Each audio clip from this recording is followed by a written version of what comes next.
Hey everyone, welcome to this week's episode of the Indian Doctor podcast. I'm Indy, he's Doctor. This week we've got our first ever guest on the show. He is a TV producer who's been working in the industry for the last 14 years. He's worked his way up as a runner on well-known TV shows to now being a development producer who produces ideas that make it to our TV screens at home. He's also my future brother-in-law, so we really had no choice but to come on today. So I present to you Sukh Sahota. Thanks, Indy. How you doing, man? Yeah, How's it good. going? Thanks for the intro. Yeah, good. No. All good. It's been, Can I just say, for Sukh's intro, he sent me this like dissertation, right, of like his bio. I said, Sukh, can you send me like a little bio? He's like, yeah. And it came to Friday night, and I'm like, I haven't got it yet. He sent it to me, and it's this essay of his like accolades, and I was like, even I feel overwhelmed looking at this, thinking, damn, I didn't know he did this much, right? Like, something down to this. Reading it out, read out all those points. Pretty much, right? I'm like, discuss those. Look, take me through this line. What did you do here? Right? you know what though, guys? Like, I hadn't like even on my like the company I work for, their website, they asked me to do one for them, and I just kept like. I kept putting it off. And I'm like, I don't know what to write. And I looked at other people's profiles, and I'm like, oh my God, they've done all this stuff. They've done like they're amazing. Do you know what I mean? And I'm like, how do I jazz it up, jazz mine up? Yeah. You know. And so I was just like, and then so this is the first time I've actually sat down and done it, and it just kept coming out. I was just like. Boom, boom, boom, boom, type. And, have you copied and pasted that onto your company website as well? No, I haven't, because like there's too much fluff in it, Indy. There's too much fluff in it. Too much fluff in it. Wow. That's an industry word, man. You get concise, succinct. But it's interesting, isn't it? So you look, when you are forced to look back at your life and you really reflect, there is so much, you've done, Indy's done, I've done. But until we actually look at it objectively, other people often probably will look at it and be like, wow, you've done this. But when do we take the time to just be like, I actually have done quite a bit. I found when that decade challenge thing came out and people were looking at, where have I come in 10 years? And again, when you're experiencing the incremental growth, you don't feel it. And I looked back at 10 years and I was like, I was actually still a medical student, and I was this, and I hadn't done anything really. And now it's like, I've got a few things. So that's really good, man. Was it like when? Did you find as well when it was like the first time you had to actually write it up? This is what I've done. That's when it all came out then, was it, for you as well? Absolutely. Again, the whole bio thing, and I did exactly what you did. Find someone else's, kind of model it, and over time you'll see what's relevant and what's not relevant. And I guess the thing for mine was like which bits to include, which bits don't I include, which bits are meaningful to people. Like just recently, I changed mine on Facebook. I just need a little bit of updating. I used to have a facial aesthetics brand. I no longer have that. So I took that out. I put the podcast bit in. And then I had one of my coaches reach out, and he was like, you haven't put coaching in there. You're a coach. You need to have coaching in there. It's got one of my coaches called Ralph. And I was like, there's a word count on Facebook. I just can't get it in, man. Like, but it's just things are. I've never done that before. Maybe I should start updating one on Facebook. Bro, when you got that many things, then the character. Look, Indy's going to be Indy professional podcaster, man. That says it all. We go. Love it. One day. Love it, mate. Indy, brother-in-law, Sukh Sahota. That's a good one. Or Indy expert t-shirt wearer. Like you're wearing another one today, are you? Grenade. I mean, you don't need grenade bars, do you? I do. I actually like grenade bars. I did this on purpose to set this up on this meeting, right? So a couple episodes ago, Goran was saying that I was wearing Huel and I don't like their stuff, but I like their t-shirts. This is the exact same material, different color, but I like their products. So therefore, this is an endorsement of a grenade. I have no idea where you find your t-shirts from, man. Like, you know what? If you spend a certain amount on websites, right, you get a free t-shirt. So I was like, let me just spend up to the level and get the free t-shirt. Technically, you're paying for what that amount is, because it sounds like the amount's like 60 quid or something for this t-shirt. And I was like, yeah, cool, done, happy days. Next one I'll get, it'll be in black. There you go. See, I'm a functional guy. T-shirts, man. I told you. It's all about t-shirts, isn't it? It really is, man. I don't know, guys. I'm gonna have to come in there a little bit. T-shirts make banan. Okay, Punjabi word for today, guys. Banan meaning, what do we translate as? Vest, but not any vest. Not like your standard Marks and Spencer vest, guys. As Indy would term it. Yeah, so I actually didn't know this term. So Indy and I were in the Lake District in October, Yeah. And I don't know when it was, but I was walking around in my banana at some point. So guys listening again, Punjabi word for today, banana meaning vest, but not your bog standard Marks and Spencers. And then Indy looked at me and he goes, "Oh, you got the wife beater on, have you?" So, so are you looking at the same thing? And then Sanj came, and Sanj seemed to know the same time as well. And I was like, "Oh, okay, fine." So there you go. And what is it with like Punjabis and like back in the day, you know, it was all about wearing, like when you're a kid, my parents used to give me a vest, right? Give me a banana, right? Oh yeah, I always had to wear a vest as well. I never understood why. Yeah. What was it about? And I remember was it always about keeping warm? Absolutely, man. Look at the science. Okay, you wear the vest because it reflects heat off your body, hits the white vest, and reflects back to you. The vest wasn't like a normal vest. It's like a vest with like the little crosshatch in it. So where's the heat retaining? It's just coming out anyway. So the function of that vest, the sleeveless vest, that's what we're talking about essentially, isn't it? Is because then otherwise you don't sweat. That's the key, isn't it? If you have the other form, you just sweat. This way it just kind of permeates out, and then you get that. Right, next word for today, mushk.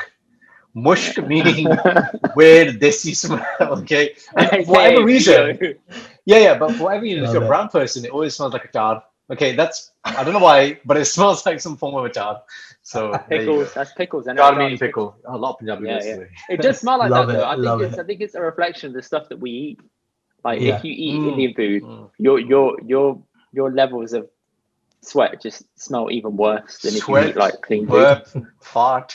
It's all of it, It's all connected, man. Well, they say that, you know, if you don't like garam masala when it's like when it's raw, if you smell it, it smells like sweat, innit? Does it? And, just pick up garam masala, right, and open the jar, and then just have a little smell. It's like, whoa, you know, you know, what my dad smells like after a day at work. Okay, I get it. Okay, exactly, and then that's what we're putting pretty much into our bodies, food, isn't it? Everything. Exactly.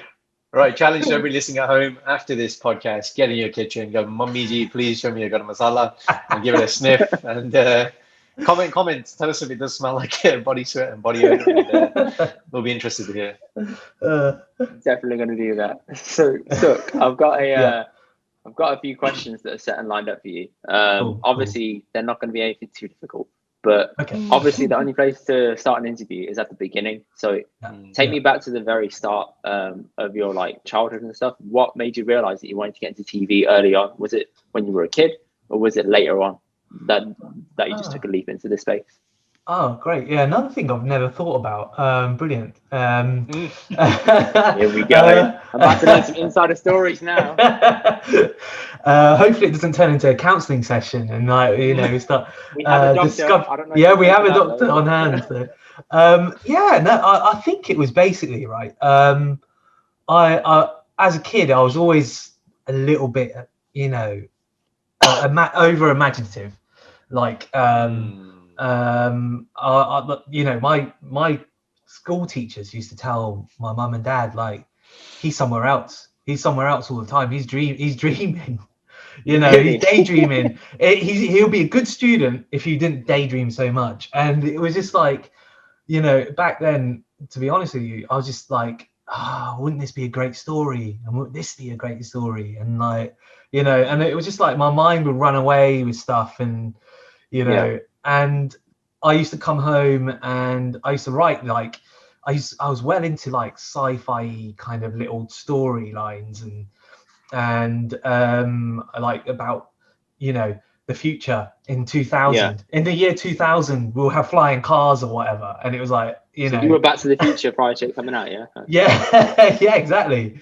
And so I was always into these kind of like I was always into sort of telling stories basically, and I always wanted to find a way to do that, whether it was like art. I used to like love sketching things and doing a bit of that. And a small fact about Sukh as well is that he created, what did you do for your wedding? You created the outline of your wife's dress, was that correct? Yeah. So basically Aki was like, this is what I want. She told me exactly what she wants, right? And I was like, okay, these are the colors, this is the kind of detail or whatever. And I was like, okay. So I just drew, like sketched out like what she wanted, you know, just in a really sort of outliney way. And he was like, I didn't know you could draw. This is really good.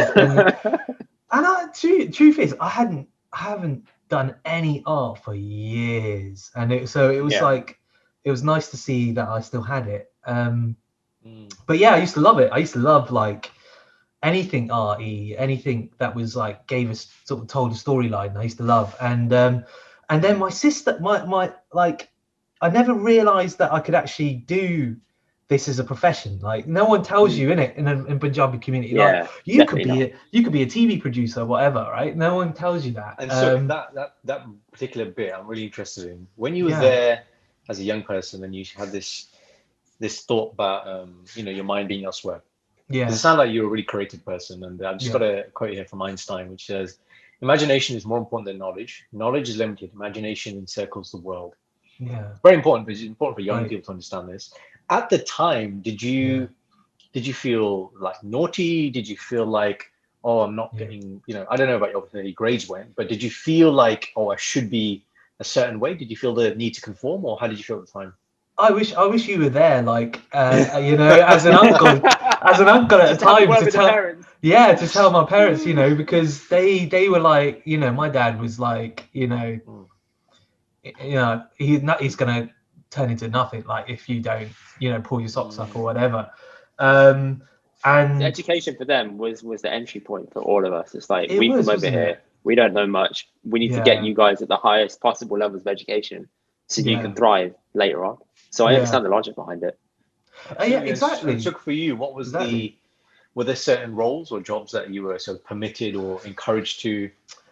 The good thing is that my parents didn't actually like push me down a particular route. They kind of said, they did actually say, be what you want to be. But in their minds, I don't think, there was this idea of like, you could become you can make TV programs. That wasn't like in their world. But they were certainly like, you be what you want, you be what you like feel like is right for you. And I think my mum was really good at that. She was kind of like, excited at whatever route I started going down. Like when I would like sit on our computer in the study and like I say, Mum, I'm writing a script, and she'd be like, oh, what's it about? Okay. And then about 3-4 months later, you're not finished yet. And then it was like good accountability right there. I tell you, it's good. And so they were good like that. They were good like that. My dad did and I think he was right, to be honest, like in hindsight, is he did kind of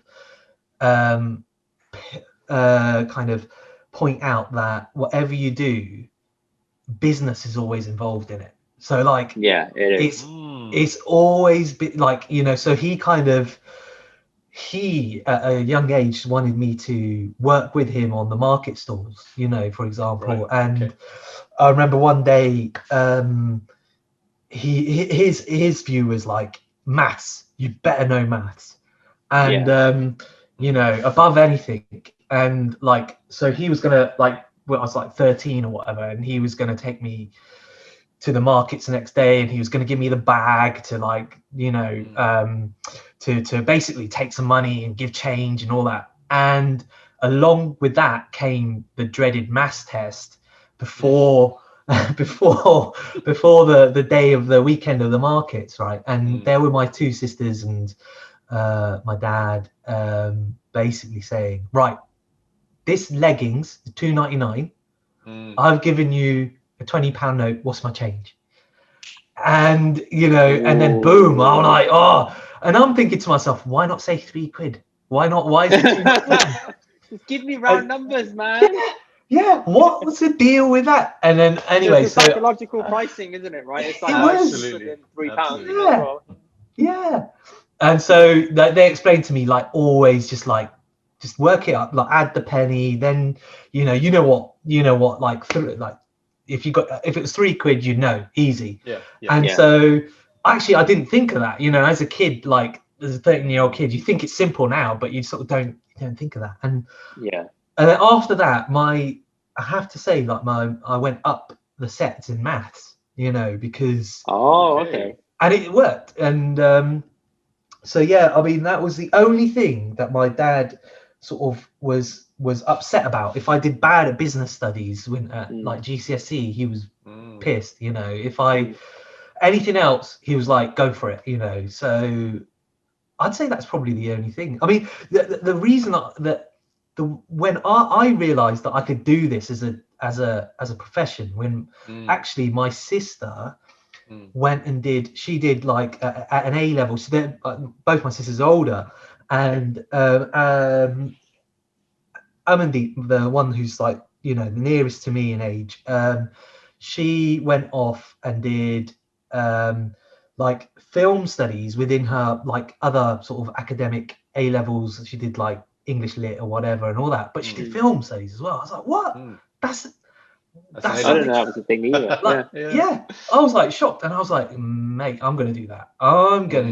And so that's I guess where it dawned on me that here's a profession, here's something I could do. I could even study it, I could even and I think people can have degrees now in Harry Potter. I think it's a that is the degree. thing. Yeah, you can. It's an actual thing. Yeah, I would. I might as well tell you guys now on the podcast. I think just after Christmas and between the New Year's, I saw this Facebook post. I think it was a bit late when I saw it, but somebody tagged it and I saw it. And essentially, the Warner Brothers studios just outside London, where they shoot a lot of this stuff. They wanted somebody to be the voice, to do a virtual guide. And okay, I'm a 30-year-old doctor with all these businesses, but listen, when there's an opportunity of Harry Potter, so everybody on that Facebook post, I was private messaging them. I was like getting in their face. I was like, I am the guy, man. I was like, I am Harry Potter's biggest fan. Okay, nothing came of it because it closed. The everything got closed, but it didn't stop me messaging everybody. I was like, no, you need to reopen this. Okay, because number one, I need to get my entry in now. Right? Absolutely, man. Do you not know who I am? Okay. Coming back to Sukh, when you discover. Excellent. And again, when you were speaking there, it just pulled me back to school when, again, for me, it was medicine, 3 sciences and maths, your bog standard Brown formula to academic success. But I remember people doing like theatre studies and doing plays and all that kind of stuff. And I was actually really good. I was in quite a few plays. I loved doing it. But again, what's the output of this? What am I really going to be able to do? This is the thing, right? I was taught that as well. I was like, Mum, Dad, I was thinking of doing like film studies. Then I looked at the people that were doing it in my school, and I was like, they're not the brightest tools in the box, and they're not the most imaginative people. They're just doing it to fill time. And I was like, I don't think I'm going to learn anything in there, so maybe I won't do that because I'm at a private school. Mum and Dad are shelling out a lot. I'm not going to take the piss. Let me do something that's going to get me somewhere. Right. So I didn't want to do that. Yeah. You got a little colouring book and you started colouring in. Yeah, of course I did, mate. I love geography. I coloured in all the maps in geography. It's fantastic. One day we're going to get my mate Jamie on, right? And this guy is going to tell you the stupidness that he did in geography and he got an A. He used to sit at the back of the class with me. I give him my iTouch back then. It wasn't an iPhone, it was an iTouch, right? He would play Angry Birds the whole time, and he got an A, and I got a B. How? It makes no sense. And he would copy my notes. And I was like, but I paid attention. Man, He's like, it doesn't mean anything. Like, if you just have it, you have it. I remember this distinction. There was a teacher, English teacher, who's teaching me, Mr. Blackshaw. I remember this guy. Yeah. And he was an interesting guy. Again, I look back and think about what he did for me. In year 8, he taught our English class. He was actually a Latin teacher, but then our school stopped doing Latin, so they just made him an English teacher. And it's the closest thing. Very articulate guy. Yeah. So my surname is Mavi, right? And for some unknown reason, one lesson, this is a Friday, so the weekend was coming. He said, right, guys, you're all going to write an essay. It's called the Mavi Factor, right? What? So everybody in the class, right? And then he said, Jazz, you're going to mark all the essays. Oh, this is it's really odd, isn't it, thinking about it? It was the day before the India-Pakistan game, cricket. So basically, he couldn't be asked marking it. He's like, I want the weekend I was going to say. I'm the word to do. No, but okay, that's the... And I'm going to get paid for it, yeah? But that's from the marking side of things. But the actual... I don't think he gave any direction on what you're supposed to write about in the essay. Yeah. But it was called the Mavi Factor. And I actually can't remember what it was. Was it about me or my work ethic? Whatever it was about. It's really, really odd. That's amazing. That's It's odd, amazing. isn't it? Your teacher. Mm. Teachers paying homage to you from early on, yeah. Great. They saw something in you, man. Yeah, Early on, clearly. you know. So. Perhaps, but I wasn't the greatest student. You I know, find that hard to believe, man. the thing, that's the thing though, like some people, man, like even, you know, like you say, Indy, like there were these naughty people in class, but they were somehow acing everything, and I just They- don't yeah, know. Definitely. Intelligence Yeah. versus being clever, and that's a distinction I had Yeah. very Yeah. early on. It was like, Yeah, I'm not particularly clever, which means my compensation is graft. yeah, And Yeah. that's it. You know, you either have work ethic and Yeah. you're putting it outside of, you know, Yeah. outside school, doing extra stuff like maths you're talking about. So I yeah, wasn't particularly good at maths Yeah. until probably year 9. yeah, And the pivoting moment for me was I had this maths test coming up. Actually, Yeah. I talk about this a lot in my speeches, and it was on percentages. So like Alright. increase this number by this amount, or mortgages, Yeah. you know, that type of thing. Really I useful still stuff, hate actually. percentages now. Oh, Yeah. man, I can't stand them. So Yeah. my mum was like looking around the attic, and she found an old book. It's called O-level maths. Now, obviously, you know, O-levels have been. Yeah, back then when Oh, A-levels were called gosh. O-levels, yeah. No, GCSEs. GCSEs are called Oh, O-levels. right. Were yeah. they? Right, yeah. So this is my dad's book, and it's Yeah. this chunky old maths book. But it has a section on percentages, and again, I did it, and I was like, okay, you know, I'm going to try something. You've never done this in my whole life. Maybe I'll do a few questions every day, and by the time of the exam, I'll be ready. Right? It's just basic compounding, but at the time, it was like, you know, game changer. And I did it, and you know, and I got like I wasn't in the top set of maths at that point, but I got like top 5 in the year, and I was like, yo, like if I come home and do a bit extra work, Yeah. and then go to school and I, you know, start smashing it.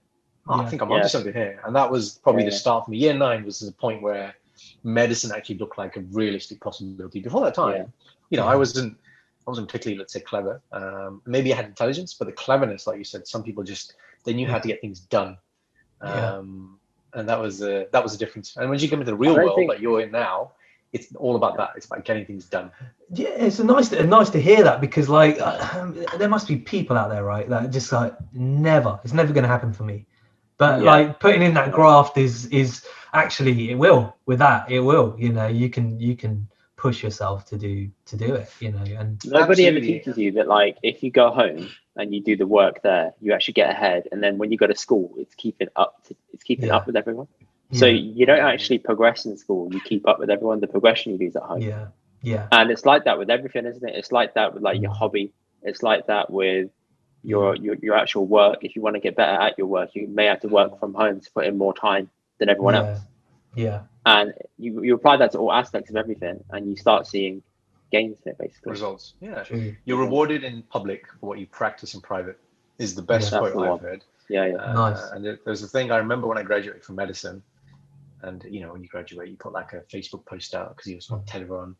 As you get older, I don't think you want to shout out to the world about these things. But I remember writing at the time, and this quote just came to my head. I just made it up myself, and it still resonates with me today. It was, you know, you don't see how hard I work, you only see how easy I make it look.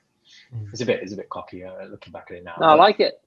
But the sentiment was just that it's, you know, the iceberg and that kind of thing. You don't see all the struggle and the failure and everything that comes behind. You only see when somebody manifests as, oh, okay, this is greatness now. And another person I really admire, Kevin Hart, he's got a great Netflix 6-part documentary. And he says, look, you know, I've been a comedian 25 years. You don't know that. You know me the last 3 years when I've just blown up on screen and everyone knows who I am. But 25 years a comedian, you know, who's supporting me then? So it is all about graft. So absolutely. I completely agree. And like I remember my college lecturer,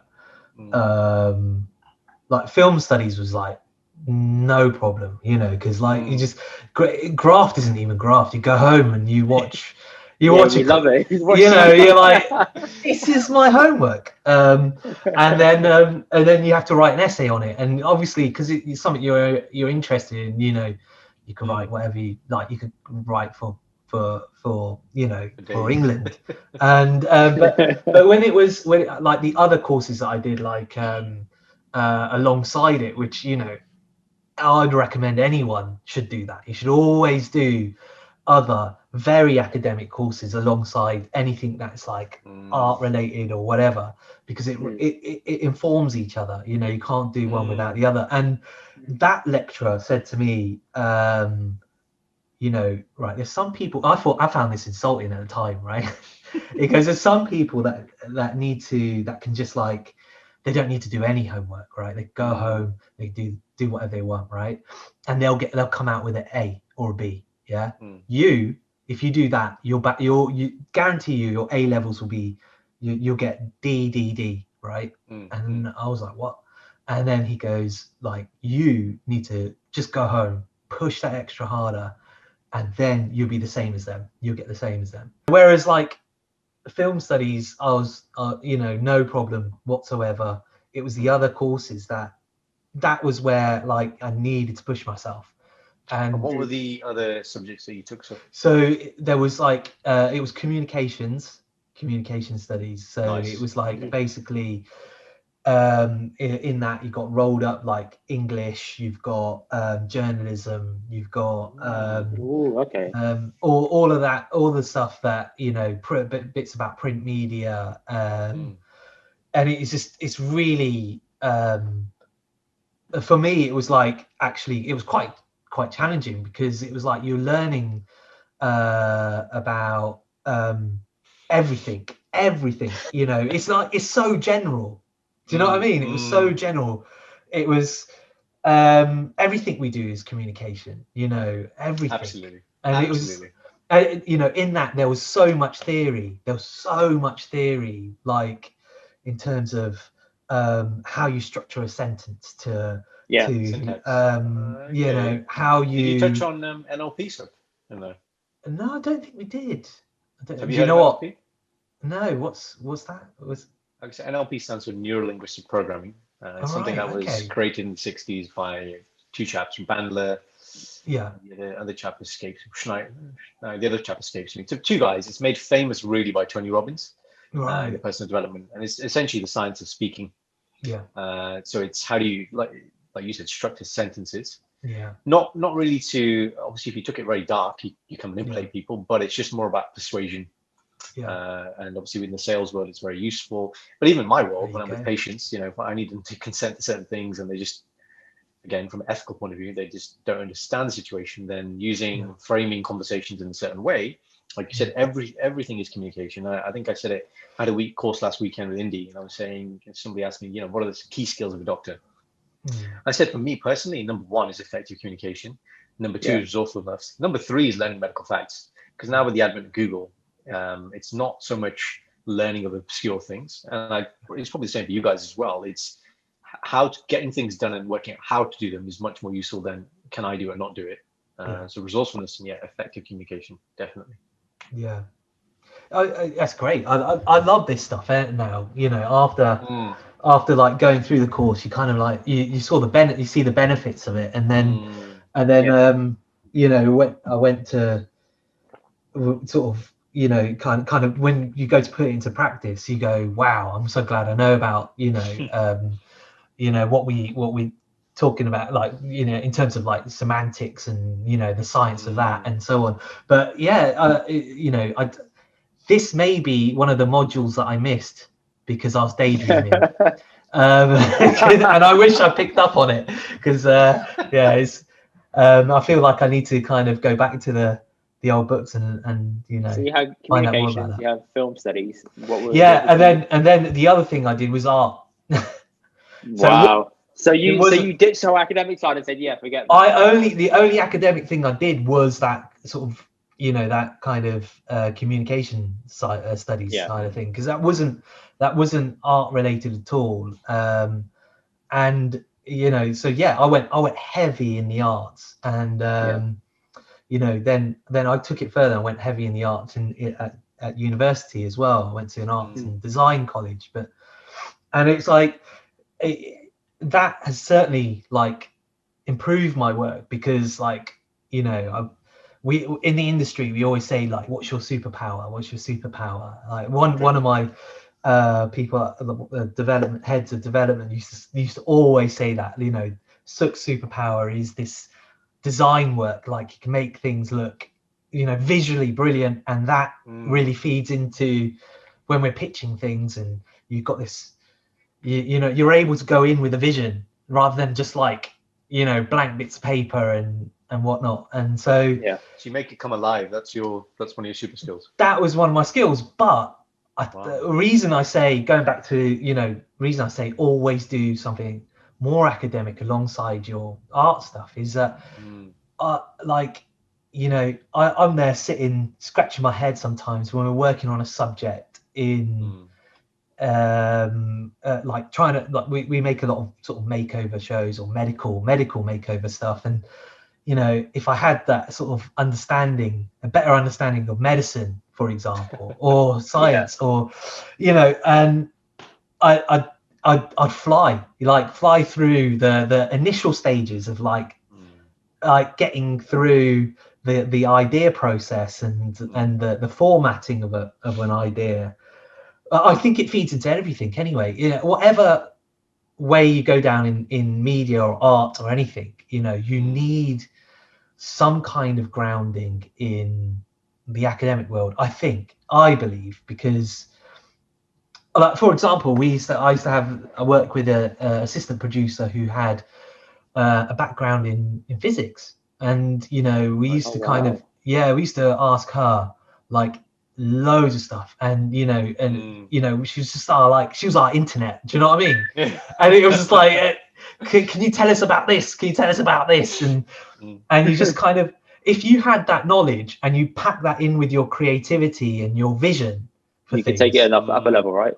Another level, right? And agree. So I just think one feeds the other really well, and so they're very complementary, is what you're saying. Yeah, exactly. Very complementary. And I guess I get a really good quote I always refer to from Steve Jobs is, you can't connect the dots looking forward, but now when you look back at them, all these dots connect up, and I studied this, and this helps me here, and this, and this, and you're right. And I think any learning, any experience, I think this is the one thing I want to instill in young people, is go out into the world and don't learn for the sake of exams. Learn to have experiences, because experiences will serve you in so many different ways.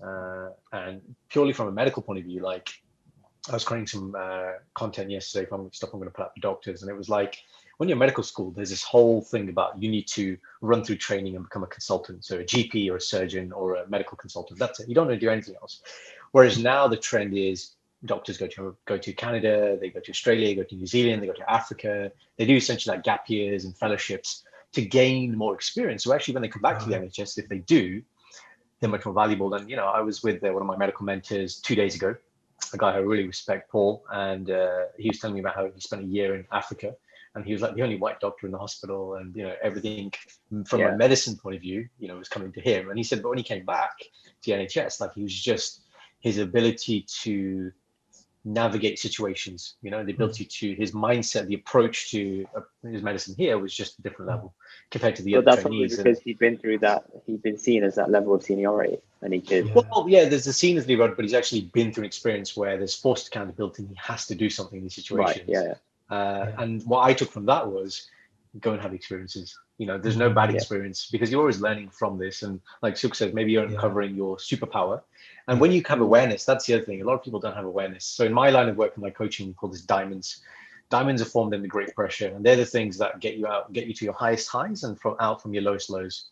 But until you have awareness that this is clearly what I'm good at, and people are saying that I'm good at it, and I know that I'm good at it, and I can go tenfold on this, and then start, getting around the right people. Again, like Steve used to say, like rocks rubbing against each other, is what a great team is. Here with you guys today, you guys have different skill sets to me, but together, it's an interesting conversation. I like that. Sorry, Indy. Yeah. Go on. I was just going to say, it's definitely worth underlining that point. Of, you don't go to study for the sake of it and use it for experience, because like so many of us from our world, we're sort of, we look at it on the surface, we look at it very superficially, and we like, I just need to get that picture of me holding that scroll, and having that fake scroll. It's a fake scroll, FYI. Everyone noticed that. On the day when you go collect it, I was like, is that they're like, no, you just hold it. I'm like, well, where's my degree? They're like, oh, it's going to be sent in the post. I was like, what? Exactly. I thought it's much later, like 6 months later or something, isn't it? You get it. Yeah, And yeah, it's like, yeah, yeah. it's just a fake scroll. You're right.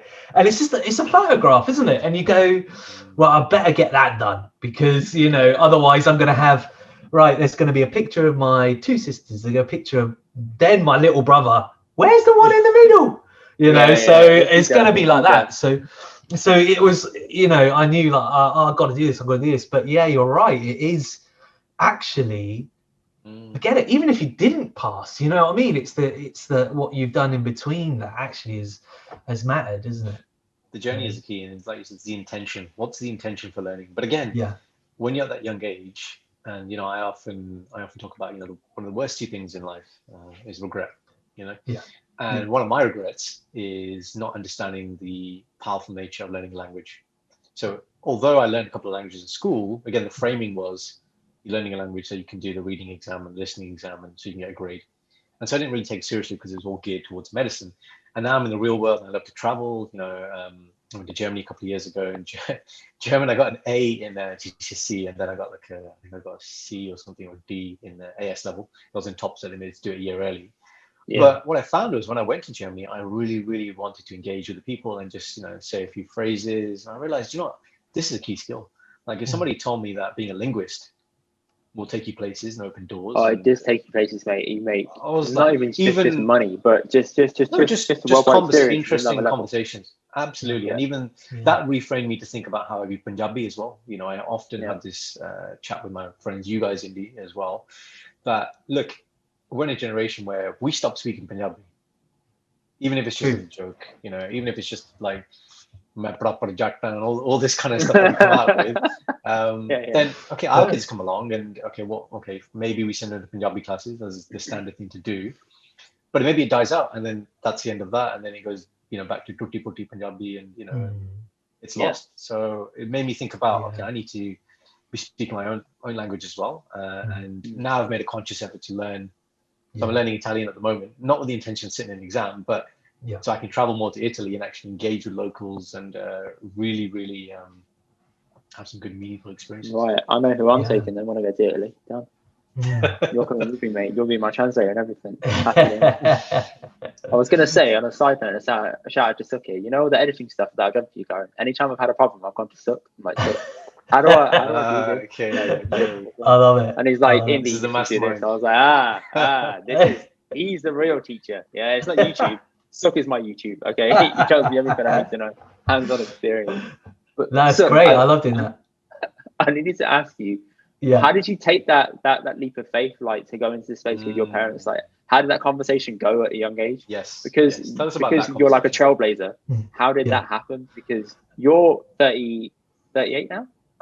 39, yeah. So you're 39 now. So you would have done this way before me and Karan. So it would have been even more unheard of, even 9 years prior. So how did that conversation go, and what was that like? Oh gosh, and do you mean the kind of the conversation of like, this is what I want to do, this is why I want to take my, I want to go down this as a career, or was it the conversation of like, I found this job and it's in London, or you know, I don't know. The first bit and then the second bit after. So like when I think it helped a lot that my sister had already done, like got you know, I was a bit of a copycat because I had like, you know, here she is, she's done this course, I could now go and do it, and my parents would be like, oh, she did very well, she like came out with really good results, and now she's this, and now she's gone on to get, she's got to university. I think for me that helped, you know, so I guess she might have been the trailblazer in that sense. But so that conversation wasn't too hard. I think it was a little bit worrying because I did want to actually pursue it. You know, I did want to actually go. It wasn't for me just a course. It wasn't for me just like, here is a way of just getting an A level or getting a degree or getting whatever. This was for me was like, I'm going to find a way. I'm going to actually do the impossible. I'm going to scale the walls of television industry and get in there, you know. And then when I said that I remember telling my parents is what I wanted to do, and there was this kind of look of like slight worry, because they were like, but also excitement. I could see, I could see there was something. I could see there's a level of excitement. Oh, this is interesting. I can tell everyone my boss does this. My son does this, but also like, I'm not sure. I don't know if like what's the money like? I could see there must have been lots of questions in their minds, and I couldn't even answer them myself because I had no idea. So I think the hardest conversation was later when I started to try and getting into the television industry into practice, So I was. And so, when sorry. you've had the conversation, you're not really sure. Yeah. Parents clearly aren't sure because there's no frame of reference for them. Yeah. So where did your sense of conviction come from? So how did you know this is the purpose? This is my ikigai. This is my reason to be. I want to pursue it. Where did that come from? Give us a sense of that. Do you know what? I had this lecturer. He's a brilliant guy, like lecturer. I'll give him a shout out. His name's Kim Wright, and he basically said this one thing to me. He was my film studies lecturer, and he was actually the lecturer for my sister too before me. And then my brother went and followed me, and he did film as well, and they had the same lecturer. And he said, right, if you're aiming for oh god, I'm not going to do it justice because he said it very well. This is going to make it sound crap in comparison. He said, if you're aiming for the stars, if you're aiming for the sky, go for the stars. Basically, go further. If you're aiming for the sky, if you aim for the clouds, aim for the sky. It was this brilliant line that he had. I wish I remembered it exactly right. Because it stuck with me. It didn't stick with me enough for me to remember the quote properly, but it's but the gist of it, the meaning of it, stuff. The gist of it. It was like it kind of like really sunk in, and I knew that I had to. There were many reasons. One of which I think, being an ethnic minority as well, nothing's given to you on a plate. Like, in fact, I think sometimes you have to work extra harder to get noticed. You have to push it a little bit more to because there's so many barriers. Barriers of like cultural barriers in your own community, and barriers when you go into the industry that you have to push even harder, right? So I was like, this is going to stick with me, and I think that is what was my driving force. Is that idea of like, look, shit, I'm gonna have to just go all out on this. If I'm going to do this, you gotta go for it. It's not. No one's gonna half-ass it. You can't half-ass it. No one's just gonna hand it over to you. That's definitely not going to happen, right? I'm not going to have an uncle that says to me, oh, I've just started working in the telly industry, I'm like writing scripts or whatever, do you want to come and help me? That's not going to happen, is it? So I'm going to have to do it myself. And so I knew that that was my conviction. It was like, if I don't build and create this and find this myself, ain't going to happen. So that was the driving force. That was the driving force. And to your second point there about, because I think there are points in all of our journeys where there are little catalysts or things which happen, which again, we may not view them at the time or have awareness, but was there a point in your pursuit of, let's call it the pursuit of happiness, the pursuit of wanting to be in TV, where somebody in the industry did, give you an in, and did you have some sort of mentor, somebody who was like the person, that was like, okay, this is how I get in and things? I think there's been so many, because there's been quite a few individuals, because and really like to get to where I am now, sometimes I think there's an element of luck involved as well, because the people that you're in contact with, because like I was applying for everything, early on when I came out of university to get into like any get job, into telly. anything on set. Any job in telly, in film industry, anything I was applying for, right? Even if it was like I was way underqualified, or like there's not a chance in hell I'll get that, or millions of people would go for this job. Oh, I was still going for it, right? And I didn't even get them. Like maybe I got a letter back saying thank you for your application occasionally. And my old housemate from uni and my uni mate and my colleague, he managed to get onto become a runner in television. And what is a runner? Just for our listeners, yeah, it's only sounds like an industry term. So yeah, for me that's like running and things. So what does a runner mean? I'll tell you what, it like sometimes it is like literally running. So a runner is basically the dog's body, in the industry. Not very nice term for it, but it's a polite way of saying you are, anyone's from personal assistant to the guy that runs out and gets a battery for the cameraman when the battery runs out. You're the one that gets the teas, the lunches. You're the first one on the set probably at like 5 or 6 o'clock in the morning. You're the last one to leave. You're locking it up. You're the one that's tidying up at the end of the night. So you're doing everything. You could even be like doing fun things like doing a bit of research or trying to help someone with their script or something. You could be even doing that, which is like all the fun editorial stuff. But most of the time it is drive me from here to here, drive X or Y or Z from here to here.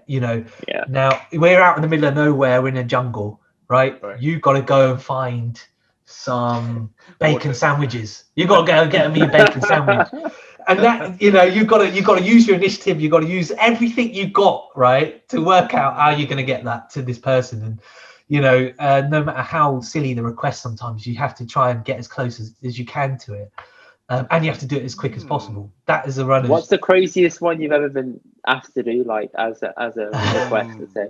What's the weirdest one? You're like, what, really? That's what you want? Yeah. God, I can't. With confidentiality clauses, like you can't. Confidentiality clauses. I don't want to drop you in it. Right? Yeah. Right. I think. Gosh, wow, God, there has been some weird ones in the past. Oh gosh, yeah. I mean, firstly, I had to once. So I worked on MasterChef early on in the days, nice. and like there used to be a particular like person with like makeup and stuff who used to shine, Greg Wallace, the presenter. There's this person that would like, get a bit of the shine off his head, like when the light was hitting his head. Because he's bald, isn't he? Right. He's bald, and so it was like that person wasn't there that day. And it was like, no, you're not going to ask me to do it, are you? And I don't know what I'm doing, I don't know what I'm doing. And it's just like, just dab a little bit of powder and just go dab, like the cameraman is like, just dab a little powder. Like a canvas. Yeah, that's the way I should have saw it, And I think, Greg, who I had lots of banter with, saw me approaching him with the powder and he's like, you're not, are you? You're not, are you? And I'm like, I'm sorry. And then it's like, bing, bing, is that enough? I'm glad it was just a little bit. And it was just, because it's just awkward, isn't it? It's just awkward. But yeah, of course it is. So I guess, but I think perhaps one of the most annoying requests was we were out in the middle of nowhere, right? It wasn't a jungle, but it was like in the countryside. And like none of us knew where we were, right? Any of us was going to get lost. And this is the days before sat navs, right? When none of us had sat navs. I had like, no smartphones either or anything. Yeah. I know smartphones. It's not that easy. I had the A to Z. Do you remember that Sony? Do you remember? Yeah, I had an A to Z, mate. Yeah, I did. And it was like a little A to Z where, like a pocket size one. Yeah. So you had to. the end of the oh mate, yeah, and it was like the end of the page. At the end of the page, it would say go to page 35 now go to page or whatever. And it was like, it wasn't like the next page always. He's like, what the hell? Yeah. You know, so it was like my drawing, my little scribbles were like this route or whatever. And anyway, so this cameraman was like, suddenly he was like, this guy was really sound, don't get me wrong, he's a nice guy. And he goes to me, Sukh, I could really die for a Mars bar or something. I goes, yeah, I haven't got a Mars bar, but I tell you what I got a Twix, I've got a Freddo, I got I had everything other than a Mars bar. And he goes, no, do you know what? It needs to be a Mars bar, mate. I'm sorry to. Mars bars are the last ones left in like a celebrations bar. It's either that or a bounty. Yeah. Like those are the two that are always like cut. I love Those a are the two bounty, that always cut. Mate, cut yeah. people I love up, bounty, man. man. Do you know the I love best it too. ones? I think the best ones in the celebration box is the Maltesers one, because Yes. they're better than actual They're Maltesers. Maltesers. Yeah. I think they're absolutely. But yeah, he goes, I need a Mars bar. No, it has to be a Mars bar. Oh man, okay, I've got to go do it, right? So I went off, and here I went, and I was like, I asked like a local, where's the shop? And he's Like a convenience store. Yeah, convenience store. Where is it? And I goes, where is the flagship Mars bar? Flagship. That's what I should. And lo and behold, I went to bloody petrol station, didn't have a Mars bar, did it? And I was like, I can't believe this, right? And then so I kept driving, and I didn't leave enough breadcrumbs behind me because I did not know where I was now. And it was just like, I found a Tesco's, found the Mars bar, got a few more things, Barney, like a bit of water, a bit of fruit, bit of everything, right? Just put it in the bag and go, right? By now, I'm looking at the time. I've been gone for 45 minutes. This is not as a runner, you just do not do that. You've got to do it quickly. Yeah. So I'm like looking for my way back, and every country road looks the same. Every country road looks the same, mate. I'm like, there's no one on the roads, no one to ask. And I'm thinking, it's got to be this way. You know, you get to the end of the road, there's T-junction, you go left or right. Here we go. And so that was probably my worst experience. I managed to get back to where we were filming, right? Probably by pure luck. And they were like, where the hell are you? And I was like, I'm sorry, I got lost. And it was crushing. It crushed my spirit, man, massive, because all the way back to London, the crew were just like laying into me, like in a fun way. Of course they would. Yeah, laying into me like, you got lost because banter. And it was just like, you got lost over a Mars bar because you need to get this dude. And they were trying to tell him, you should feel shit about yourself because you had everything you could have, like you had it. You wanted a flipping Mars bar, and you know this is what happened to poor Sukh. And I think that was terrifying. I must have said Vigru, like over and over again, mate. And like, eventually you made it back. I made it back. It worked. This is the last day on the job. Oh man, I'm finished, man. I'm gonna drop this off and they're gonna send me home. Like I'm telling you, there was several times I told myself it was over a Mars bar. I lost my career. You know, it's like, my God, that's a great story. And you know what I take away from what you're saying? I like there's a term for it, because last weekend on my course, I had to send Indy a few times to get food supplies, and I think Indy was my runner.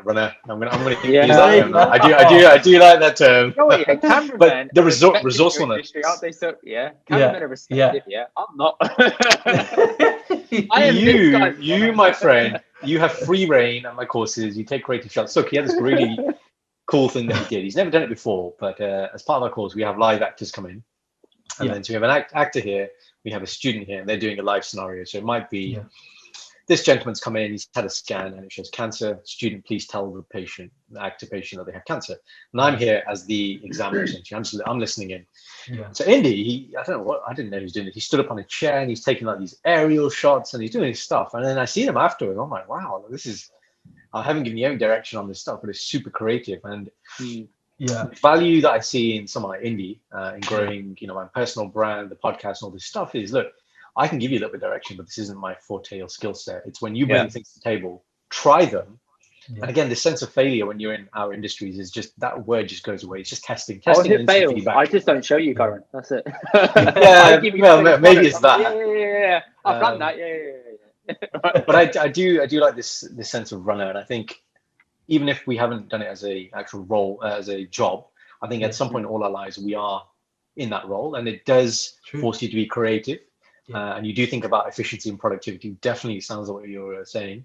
But coming back to your original part, so it was your friend. Your friend got the role as a runner. That was yeah. So he got the role, and he's a really good buddy of mine, and he knew like you saying, it was about that work ethic. You wouldn't recommend anybody, would you? Like into a job that is flipping baptism of fire. It's crazy. It's hard work. You need the right temperament for it.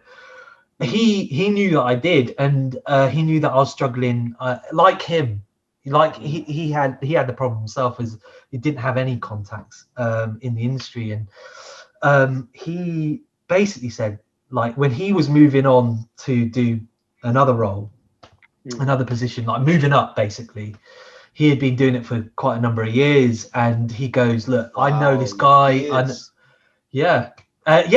like a good 2-3 years, and he kind of goes, yeah, look, if you're looking for a runner, this guy's gonna be great.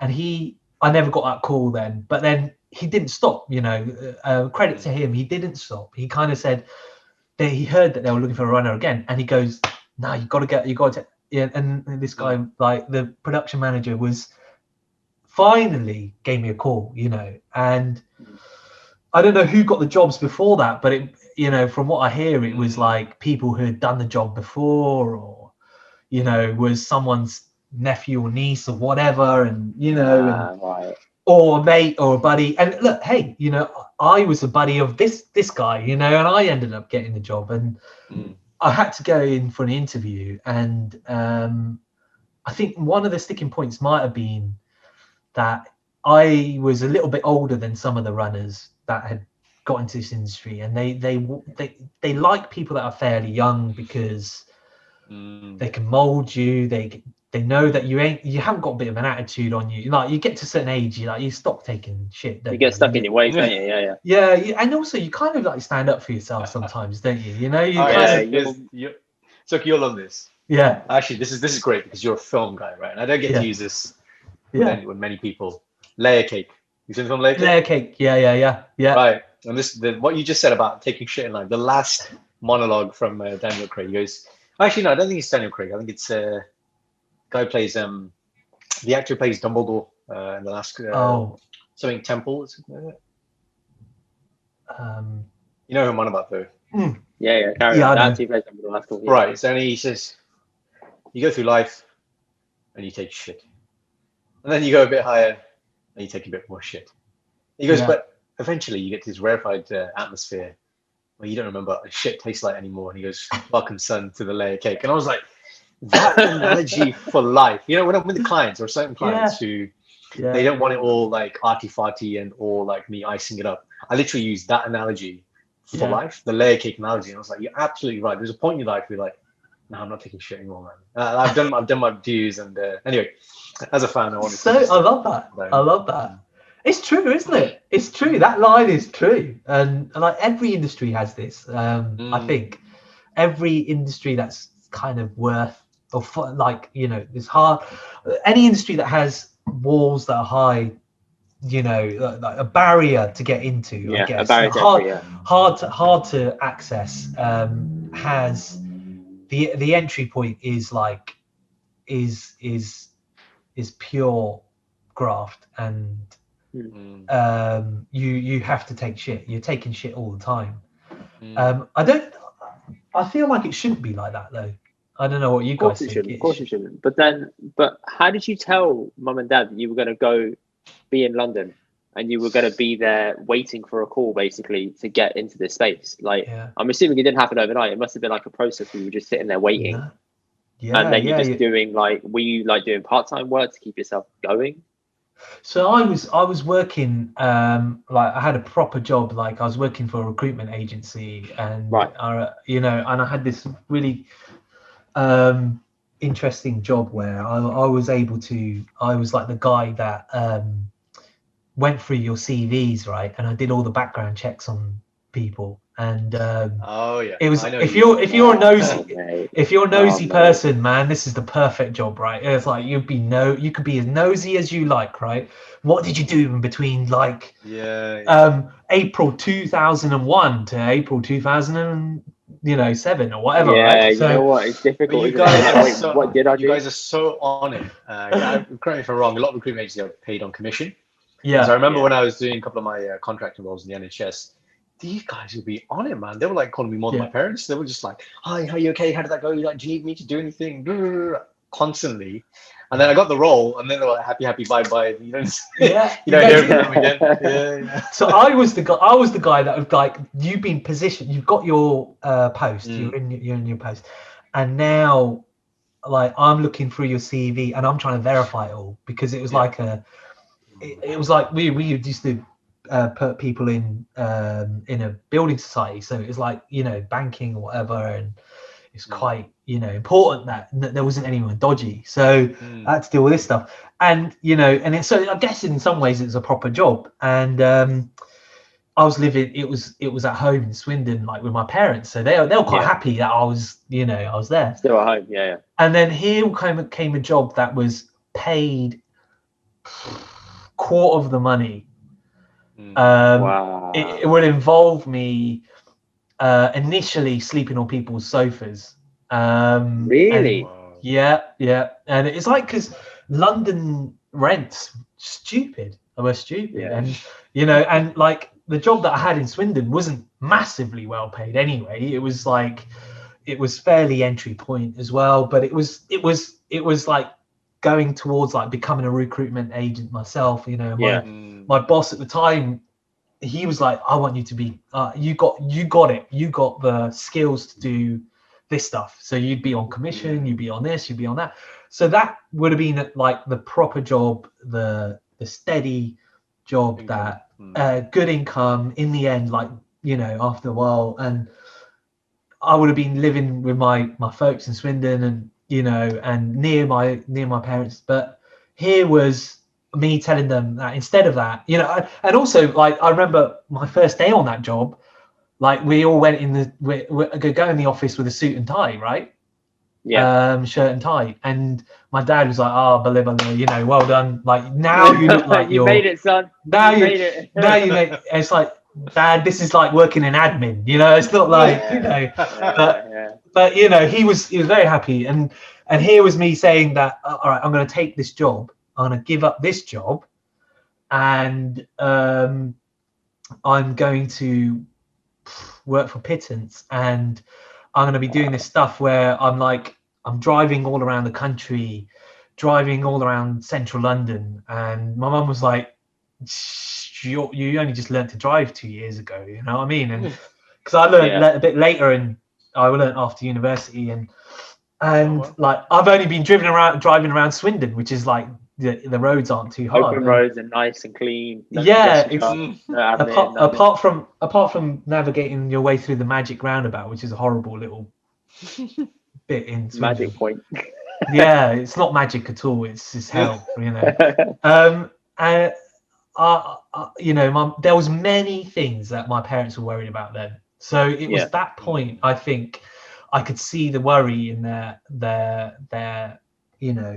faces. Like, also, like, when are you coming back? Like, how often are you going to head back, and whatever. And I think, but they, again though, I was lucky because they didn't stop me. They were like, they wanted me to do well. And when I told them it was on this show called MasterChef, and we've been watching it, we watched it. My mum was like, wow, that's brilliant. And my dad was like, oh, Junga, this is good. Again, it's something I can tell my fellow taxi mates. Yeah, my son's now working on MasterChef or whatever. Yeah, right? that's the one. He wants that. Yeah, you up to that level. Yeah, man. Yeah. So there was that element to it, but also there was like is this a stupid move, you know? And Yeah. and like the worst thing about it, I think for me, was my boss in Swindon, who I became good friends with. He was also saying to me, you know what, Sukh, I tell you what, if you don't go, I got a job for you. I got a job for you as an agent, right? And I was like, oh, and So you he's had like, like It's a- we'll funny train you how up. when you want to leave, they try and give you stuff to incentivize you Yeah, to stay. And I'm like, why totally. didn't And he you was do this like, before then?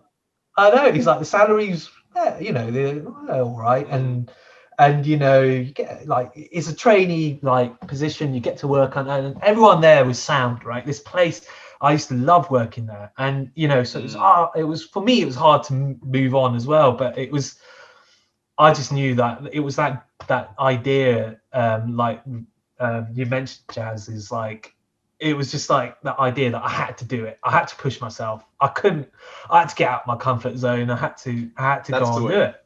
That's Yeah. it. So you were in a circle of comfort and Yeah.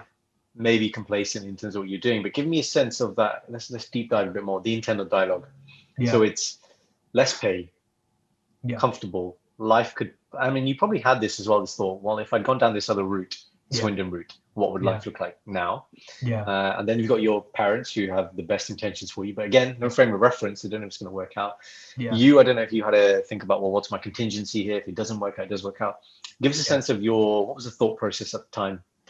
I think it was fear, if I'm honest. You know, I think that, and I was good at shutting it out. You know, because I didn't have that much, like my bank account was pretty weak for it, I have to be honest. Like at the time, it was like I was looking at my funds and I was thinking, you know what, right? There's going to be, my mates are good enough to put me up on the sofa, right? There, you know, and but there's going to be a point where I'm going to try and I got to like rent a place or whatever. Yeah. I don't know who I'm going to be living with. I don't know. It's like all the stuff that you used to feel it before you went to university, but without the excitement, taking that excitement out of it. You know what I mean? Like, I've got freedom, whatever, and without the funds as well. Like, you've got no student loan, no loan, no nothing like that. You know, so it's all of that, and it was just like, this time it's real. You know, it's not like. Yeah. So I think my internal dialogue was more like, I better make this work. You know, I better make this work because this is going to be years of pain, years of financial problems if I don't make it work, and it will be all for nothing. And my poor parents are going to say, you know, all right, you start from scratch You should have again. stayed there. Yeah. You should have. I should have. You know, so it was that idea of like, how much of this is me dreaming and being stupid, how much of this is me being a realist, like, you know, where do you, like, on the scale, where am I, like, and that was my internal dialogue, like, where am I, like, should I be real, should I be, you know, like, am I dreaming, you know, is this stupid, is it an idiotic idea, going to London, being paid not much, working as a runner from the bottom, being told X, Y, or Z, and like being shouted at again at like age of 25, you know, when you go, because my friend had prepped me as well. He said, like, you can take banter, can't you? You know, you can handle it. Oh, like so that. Okay. It was like that, and it was just like, yeah, you know, I can, you know me, man. And it was like, and so yeah, that also played on my mind. I knew it wasn't going to be easy, I think. And But look, what I'm interested in, my friend, is because look, you are an inspiration, man. Having the chance to sit down with you and understand, and I hope the listeners are getting a real sense of, guys, has not been easy, and it sounds like there's conflict at every point. But the great thing you said is there was fear, but then you said I had a way of shutting it out. Yeah. So the people listening, because they're going to be in similar positions, maybe it's film, or maybe it's other things they want to pursue. What were the strategies that you used that overcame the fear? You said, how did you put it at bay? What was the things that you did, which probably serve you today as well, you know? I think do you know, I hard to pinpoint, but I'll try. I'd say it was probably the sense of determination over kind of helped overcome the fear. It was the idea of like, if you don't overcome the fear, where as a kid, everything you told yourself that you could do, you know, what happens to it? It goes away, you know, and I think it was my willingness to walk towards the things that were stopping me, and take it on, you know. And I think I guess the strategy I used was I've always felt like I could shut things out. I've always felt like I could shut things down, you know, in my mind. And it might have been because, like, you know, I had other people to talk to. I could talk to my siblings, or I could talk to my parents, and that helped. And I gave you clarity. I think so. I think you know what, like, I didn't dwell on it. I think in my own mind, important. I didn't dwell on it. You just left and didn't look back. Yeah, I knew it existed. I knew the worry and the fear, the anxiety's there, but I'm like, what's the worst that can happen, right? You know, is really like the way I suppress it, I guess, is what's the worst that can happen. And actually, coming back to one of our earlier episodes, Indy, I think what Sukh is a great example of is actually being mindful. It's absolutely that. All this stuff may happen, and the mind is great at creating all these what-if scenarios, which may manifest or may not manifest. But it sounds like you said, well, actually, what's here right now in front of me? Deal with that. What I do in the coaching world is I say to people, look, my role is to be a clear, reflective mirror. So when I have dialogue with people, it's not that I'm telling them anything they don't already know, but it's you. So you speaking to your siblings, speaking to mom and dad, you're voicing your thoughts. It's coming back and being paraphrased in a different way, which gives you clarity and conviction on, actually, this is where I want to go. And I've just pulled up another quote from a great book I've read, which resonates with what you're saying. It's Viktor Frankl, who's written a book called Man's Search for Meaning. And he says in there, those who have a why to live can bear almost any how. And this is what, from your story, it's like, it might be shit and it might be hardship, but actually, because it sounds like your vision was very clear. And I just want to, if you could just touch and articulate to that point, when you're at the top, you're at this bottom, and you're looking up and this is what I want. What was the end game? If you had to close your eyes at that point and say, what does life like me look, what does life look like in 10 years, or when I'm in the role I want to be in, at that point, what did you think, the role would be? What was it you visualized as the end point and end game? Yeah, considering you're starting as a runner as well, like, what did you think? Was there ever a point as well where you thought, oh, how many years am I going to put into this? Then I'm going to be like, you know what, fuck it, I've had enough. Like, I'm going to go now because I've done this for too long, etc. Yeah. Well, I think for me the end game was like I wanted to be a creator, and it was like whatever road this is going to take me down, I'm not going to just let it take me down it. I'm not going to let it mold me into a certain route. I felt that the end game was me. Whatever and at the early stages, I perhaps didn't understand the television industry very well, because that was part of the difficulty of like visualizing the end game, was that there's so many different branches of this business, and it could there were so many different ways of you becoming successful at the very top or the middle level. And if you're on the outside, if you're somebody who knows nothing about TV, it's like me and Indy, what do people commonly think is, what's the standard thing that people think about, like, but you're going to touch upon now, which where you're saying there's actually lots of things, but before getting there, what is it that everyone thinks TV or this industry is? I think everyone thinks that I think they forget that it's there's like, I think everyone thinks it's like this one type of entity, right? It's like, you think that TV is like, scripted and non-scripted all molded into one. It's like dramas, it's comedy, it's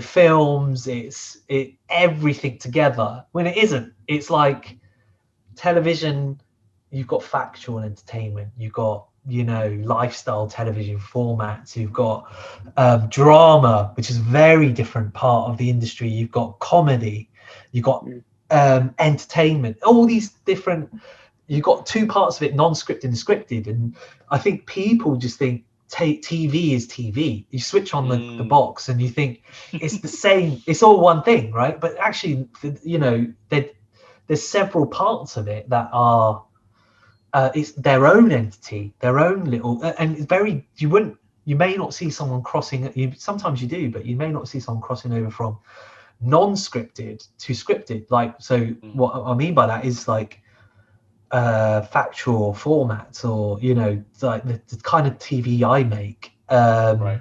which is reality based, or and when I say reality, it's that's a particular genre. That's just one part of television, right? Yeah, it's really far reaching is what I think you're trying to say, isn't it? Like, it's so wide that you can't really just understand it, because it's so big. Agree. Yeah, it's like I think that's it's so big that people see it as one massive thing. They see it as one career, or one profession, and it's really not. It's like there's just so many layers to it. And I think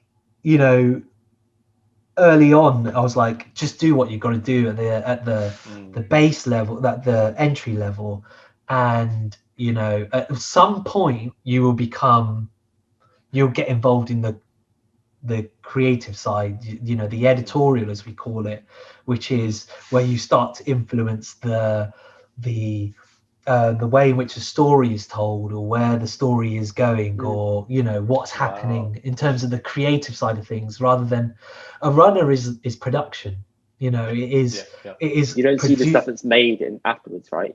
Exactly. It's very much like you're part of the factory, you're the factory line, right? So you're actually making the show happen. It's like you're a part of the production team, and you're setting up lights, you're doing the physical stuff to actually pull the scenery together as a show, right? Whereas I always wanted to be involved in the decision making when it comes to the creative side of things. So even factual, non-scripted involves scripting, so it was that. I think my vision was, how do I get there, and that was my hope in the end, is I just want to get involved in being a creator. What was your break then from being a runner to taking the next step? So when did that happen? So basically, just to give people context, because I'm assuming it's like 3 or 4 years of being a runner, and then someone just throws you a bone, and eventually you get it, and then you move on. I was like, there was a couple of execs on when working at MasterChef that kind of saw something in me, I guess, and I think it was because I could handle the pressure, because I wasn't late, I was there on time, I was there to the end, I pushed myself through it, I had the right temperament for it. And I think one exec decided to give me a role as like floor manager, right? And it was like, what? I knew that this was not the road that I wanted to go down. Floor manager, again, it's production, it's a hard job, really, really hard job, because you're suddenly you're having to tell the talent their positions, you're having to make sure everything sticks to time. You're dealing with very busy individuals that have to go off, and I remember Michelle Rue Jr., who's the at the time was one of the talent, was the judge that did the professional version of MasterChef, and he had to get to his restaurant, Le Gavroche, bang on time, right? And he would leave the set he'd run. He'd go for a run to get to his restaurant. So you needed time to allow for that. You couldn't like other talent. You book a car, or whatever, and it's like, all right, 5 minutes. If you could go on a little bit longer. There was not time for this, and he was running service in his busy restaurant. So it was like I had to finish on time, and suddenly you've got a set of 40, 50 people, maybe less than that actually. And I had to shout really loud, positions, camera A, camera B, this, that, and the other, and all of a sudden, it was so. And this one exec was like, "Sukh, you're not loud enough. You're not loud enough. You've got to be." And it was like military. Oh yeah, I had to get that, in a shit. Just a reference means be a lion. So roar, basically. Right. And the Punjabi community is using like you're scared. Everything. Like Dad, I don't know how to swim. Sher ban ke. Yeah. Into the water. Basically, rumor has it that if you say that prior to doing a lift, you lift like 10 more reps. Basically, that's just the real facts out there. I tell you what, these the execs on this show were like, they were shearers themselves, right? They were lions. They're like Aussies like they don't know. They're not. They're tough nuts as well, right? And they were like proper sheer gear, and and Aussies and actually Kiwis as well, and they're the same. You know what I mean? They're like. They're pretty tough individuals, and so they needed to bring that out of me. So I made sure that everything was like, and I every day get into that set, I was like, this ain't me, man, this ain't me. But I pretended. I did a good job pretending. He did the acting. He used all those years of film stage. Like, I need to tap into my inner Jason Bourne. I need to tap into my inner, like, etc. Like all this stuff. I'll tell you what, sometimes I took it too far, I think. And, I was like, it's like, and one cameraman was like, I think you need to apologize to the people in the kitchen. I just like, there was like one occasion there was just too much noise coming out of the kitchen, and we had to keep stopping. I was like, right, I got to do something about this. And one of my execs was in my ear because we had walkie-talkies, like, so come on, mate, we've got to crack on and whatever, right, And I'm like, I slammed open the door, like, everybody, quiet, and it was like, this ain't me, what am I doing? And, and the cameramen on that show were such nice guys, and the soundies too, and they were like, so this, come on, like, I think it'll really benefit you to go up to them and just explain the pressures that you're under, and it was a nice bloke to sound basically saying that I pushed it too far, and so I did this thing, and it was great to like learn, but I said to the exec, I goes, look, is there any way I can sidestep and get into the editorial, and like, start getting involved in being a researcher? And she was like, yeah. As soon as next series or the next couple of series, or we like, I'll we'll talk to you about it. And they did. Sure enough, they did. Like, they helped me. They helped me get that, land a role in like get it.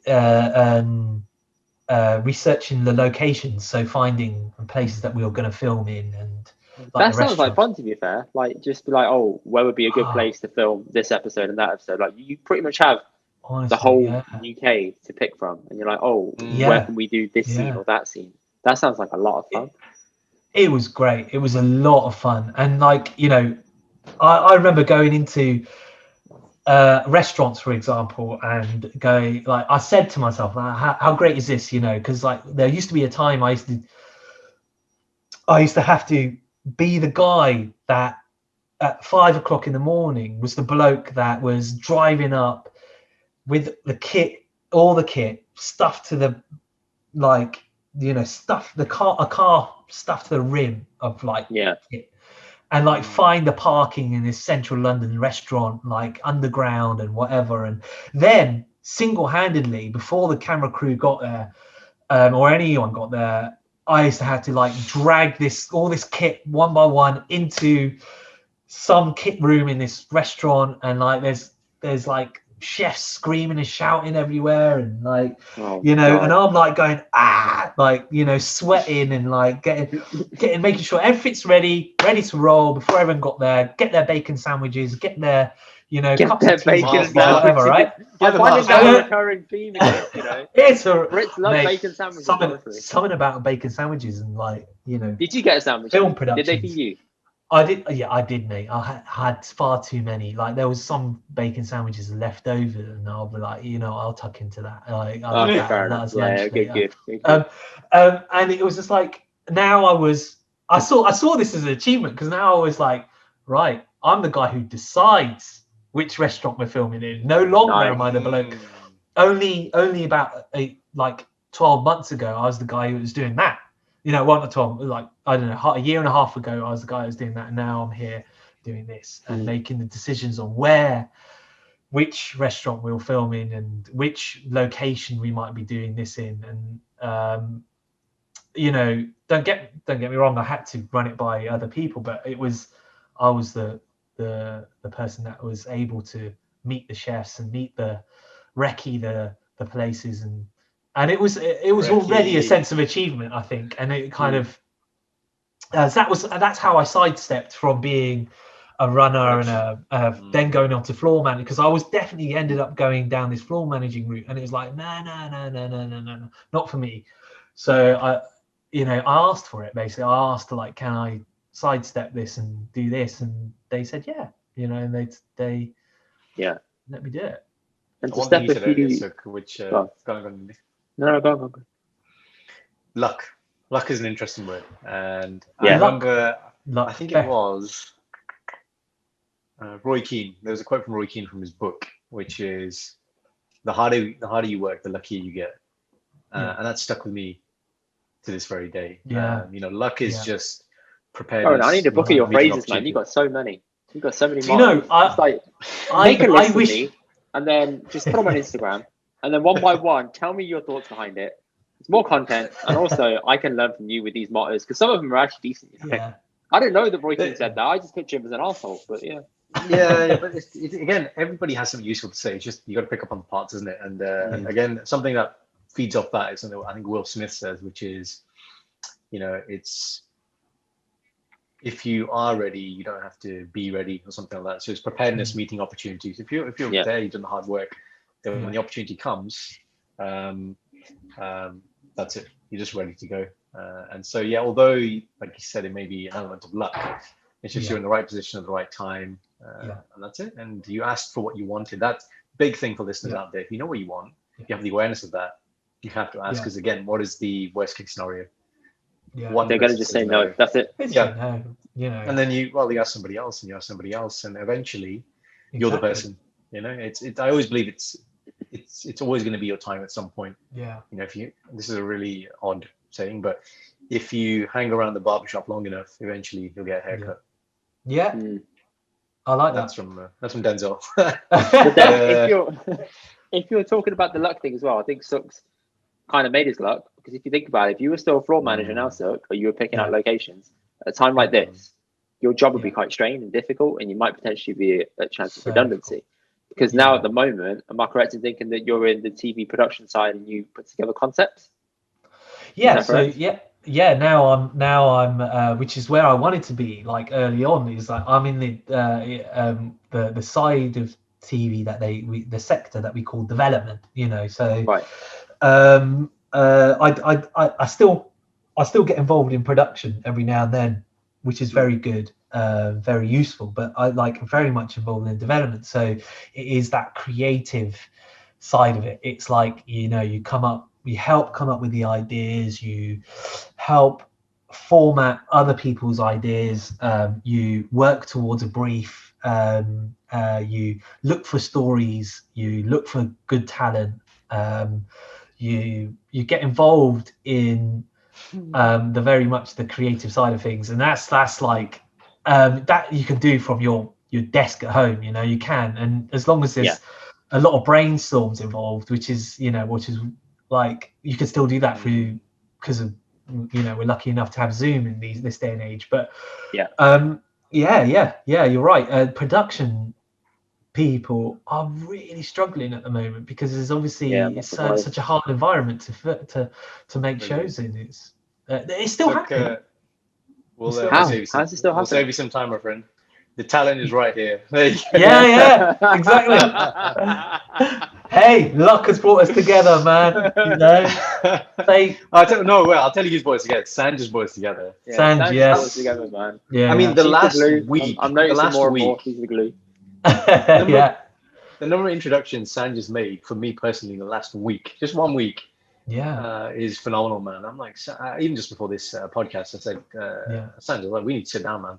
Forget Indy, you and me need to sit down, and we need to. Don't cut me out, man. I'm important, right? It'll be the Sanj and Doctor show next, man. I can see it coming, honestly. Well, I mean, that's interesting as well, because Sanj and I are quite similar, indeed, as you know, in terms of the whole efficiency, productivity, getting things done, pulling the trigger. Whereas I know you have a different approach, which is, with the podcast, definitely, I'd say you're much more like Sanj in terms of production of the podcast, though. You're very strict. But that's only because I think the more you spend time with someone, you start becoming like them, right? And then you start picking up on the habits that they do that you want to be like. So I was like, let me just notice how she does it and then not mimic it, but learn how she does that. And I was like, okay, cool, I'll do the same thing. Interesting. But I did made for each other, man. Yeah. I need to add something to your point. You were just talking about. What were we talking about? You were saying that TV shows are still carrying on at the moment.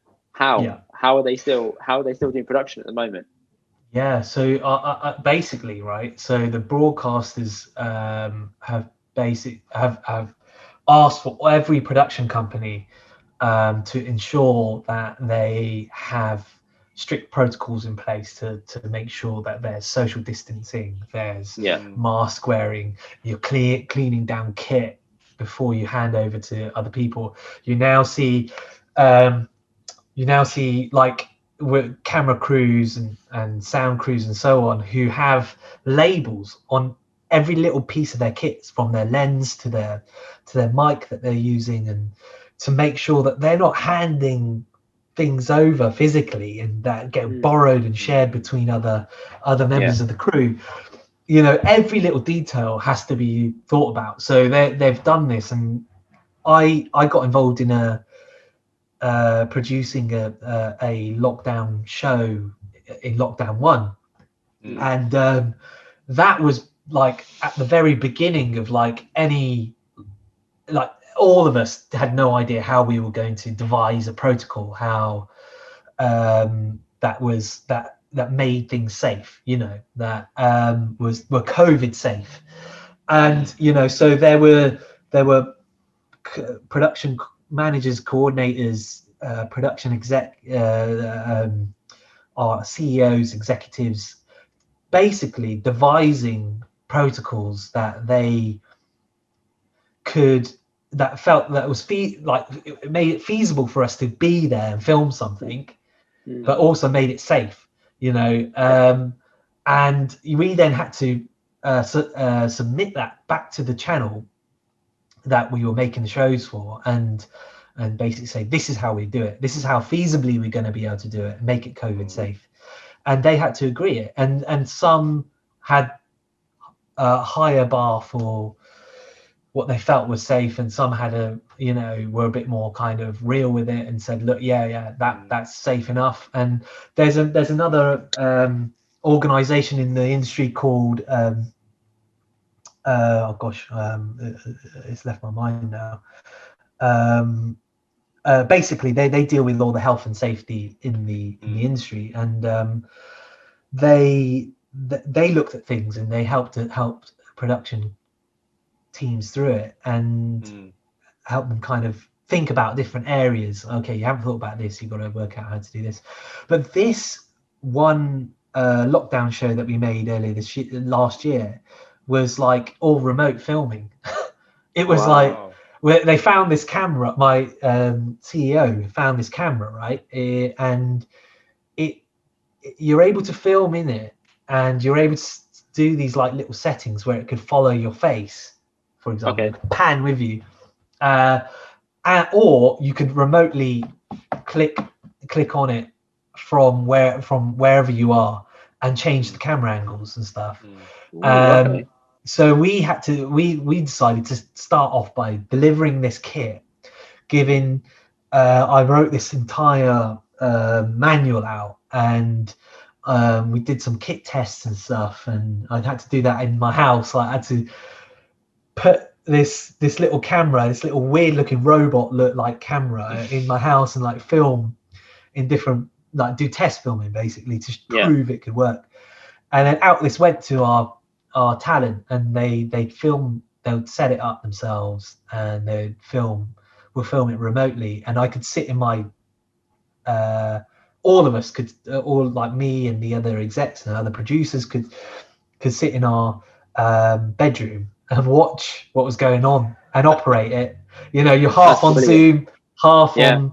It was mad. It was absolutely mad, because it was the first time we're ever doing it, and we're doing it for a show, like immediately. Proper show, for a proper show.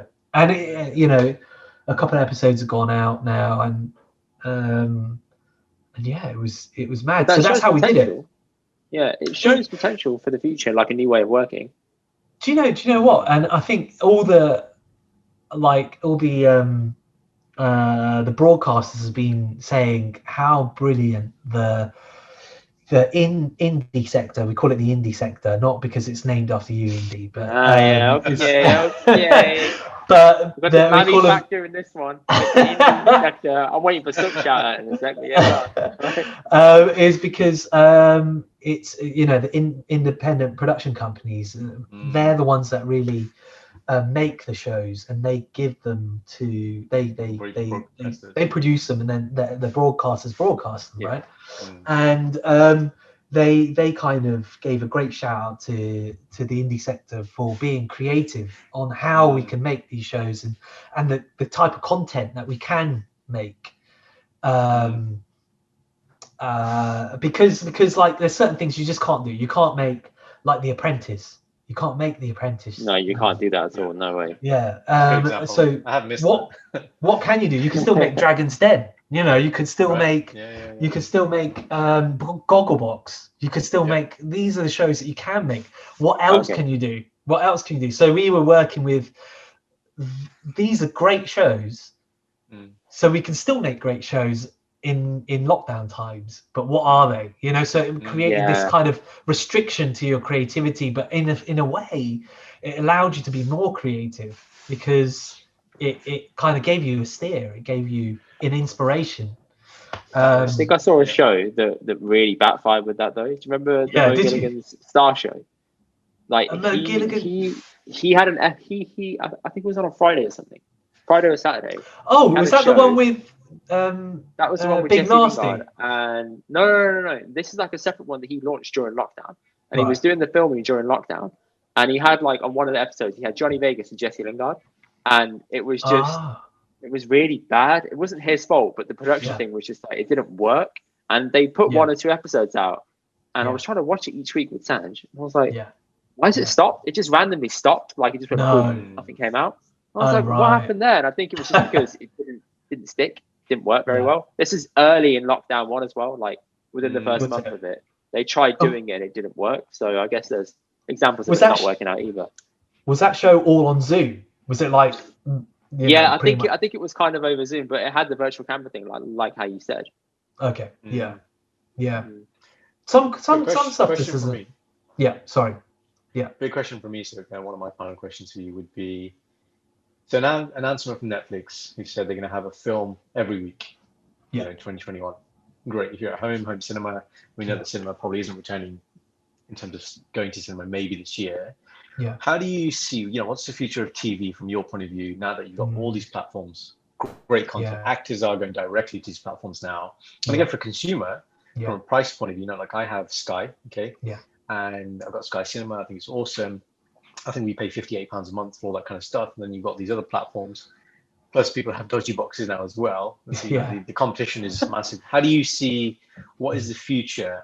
Because from my point of view, in terms of live TV, sports, news, pretty much it. Everything else I'm watching on demand now, and I can get it on other platforms. What TV is like. So it's interesting what you say. Like in the industry, we call this,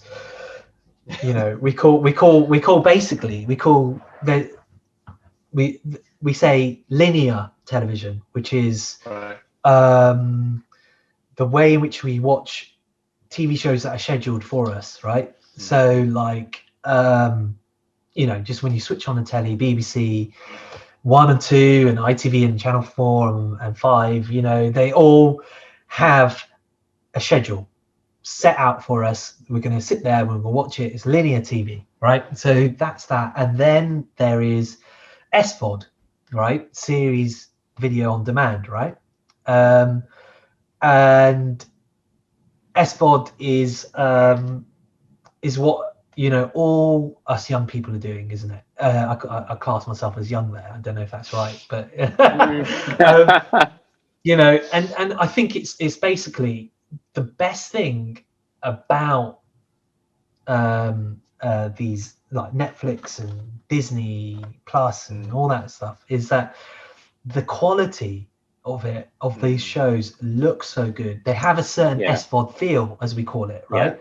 And they like, it feels like must-watch TV because they know that their thumbnail, right, has to look good for you to want to click on it. They know that the only way that they're going to draw viewers to it is because you have told it's word of mouth, right? You're telling your mates, your colleagues, your family members, you've got to watch this. I remember like earlier last year, like midway through last year, everyone was talking about that Indian Indian matchmaker. Oh yeah, Indian matchmaker. What was it called? It was called is it called Indian matchmaker? Indian matchmaker. No, and everyone's talking about that, all right? And it's like, oh, go watch it, good. And then everyone's talking about Tiger King and the Fire Festival. Remember that one? Oh my God, Fire! And I'm so glad I watched this stuff, right? Because it's so easy. Like, there's a lot of good content out there that just goes under the radar, right? It's because annoying, Cobra Kai is a prime example of that, because that came out on YouTube first. And it was a YouTube original. I remember I watched it at first, and they put the first episode up for free, and YouTube was trying to get you to pay a premium to try and watch the next episode. I was 5 minutes into it, and I was like, nah, forget it, man. It feels weird watching a TV show through YouTube. It's not on my TV. Forget it. And then Netflix picks it up, and everyone's talking about it, and I was like, all right, let me watch it. And then I just smashed through all of it, and I was because it was available on demand on Netflix, I knew that I knew that they weren't trying to sell it to me, so I didn't have to watch one episode and then get addicted and try and pay more. It was just the whole thing was there. And then obviously Cobra Kai is in season 4 next, and it's the final season, but it's done incredibly well, and it's been like a really late lag for it to come and perform well. And it's that thing, right? Like, either that thumbnail needs to be bloody brilliant, or it was your mates that then said to you, you got to watch this, right? Or your family members. And it's like, that's the only way that SVOD works, right? Is that you need to, it's got a high bar, its quality's got to be brilliant, because you got to want to watch it. You're going to have to want to binge watch it. You're going to have to want to watch it all. That's the way it works. Whereas traditionally speaking, television in a linear sense has been like, it's on. You switch your box on, and it's there, right? It's been put in front of you. So it didn't have that sense that it needed to push a bit harder to get people talking about it as much. Now they do, because they're competing with the engagement. Absolutely. So now they're like, right, how can we compete with Netflix? How can we? So you find hard, man. It's so hard. It's so difficult, and it's like, like when we're putting ideas together, we're being asked sometimes, like, how do you kind of raise the bar on this? Like, it can't look like a low production, like low budget show. It needs to compete with Netflix. It needs to stand out next to all the stuff that people are watching on online, right? All the stuff that people are streaming. And So that's where we are now. Is that linear TV is a sort of looks like it's worried about its future, because a lot of us are going towards streaming, and we're the quality's so good of it, good on it, and so I think eventually what's going to happen is I think SVOD might become a little bit too much. Do you ever, because like, do you guys ever find yourself? Yeah, I get overwhelmed. Yeah, completely We've even overwhelmed. done it ourselves, Sukh. Like, I've come to yours, and you've sat there. I'm notorious for this. I'm notorious for this. Oh, Saturday, Upkeep. the kids are asleep. Let's go. Yeah. What are we watching? Oh, there's like, maybe potentially, yeah.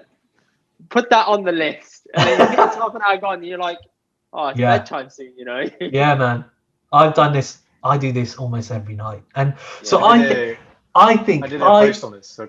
Did you? Yeah. Yeah, and it was literally, I looked it up, and the average, I think it was 27 minutes for your UK consumer looking for a show on Netflix, and it was just about too much choice. That's what it comes down to, and it's we live in this world of instant gratification, and sometimes when you have too much, you don't. So we have a rule now, because we know we're going to watch films on a certain day. We pick the film before it gets to the day. So actually, when you get to that point, there's no decision making; it's already done. Yeah, that's a smart idea. So yeah, we have a process, because that's a big problem. Yeah, Aki, my wife, has basically said to me now, before you even like open the app, the Netflix app, you have had to have decided what you're watching. Yeah, you have to. It's I'm the annoyed only way now. to do it. Yeah, and it's like, you know, and the way I see it is that if I'm, especially with streaming, I am going to commit to watching this. It's going to take my time away from me. So if I get 5 minutes in and this is not for me, I'm not watching this through, right? And I'm like, so it has to be good, and that's my worry. So yeah, I think that basically the future is that series on demand might start to be more like a schedule. It might start to copy what linear TV was doing, but tailor made for you. So it might go Indy. It kind of does that already, but it might go, just sit down, Indy. I'm going to decide for you what you should watch. Yeah, you know, as a bit of artificial intelligence, a bit of whatever is going to decide exactly what you, and it's going to get it right. It's going to get it right. That is the future of TV, I think, is that it's going to sort of go full circle. Series on demand is going to copy what linear TV does through a really clever way, and it'll be tailor-made for each of us, basically. Cool. I think. Right. I think we need to wrap up because Goran needs to shoot, but I've got a couple quick fire questions to ask you. So just tell me the first answer that comes to your mind. Okay. So there's no overthinking it. Just give me the first answer. All right. You ready? Okay. This is just a Sukh. All right. Sweet or savory? Savory. Jumper or hoodie? Hoodie. Best film you've ever seen? Raging Bull. Ooh, okay. All right. A genie of a lamp gives you 3 wishes. What are they? Oh my God. Okay. Quick. No overthinking. You got to do quick. Okay. Success for me and my family. Okay. A good future for my toddler. Yeah. A happy future.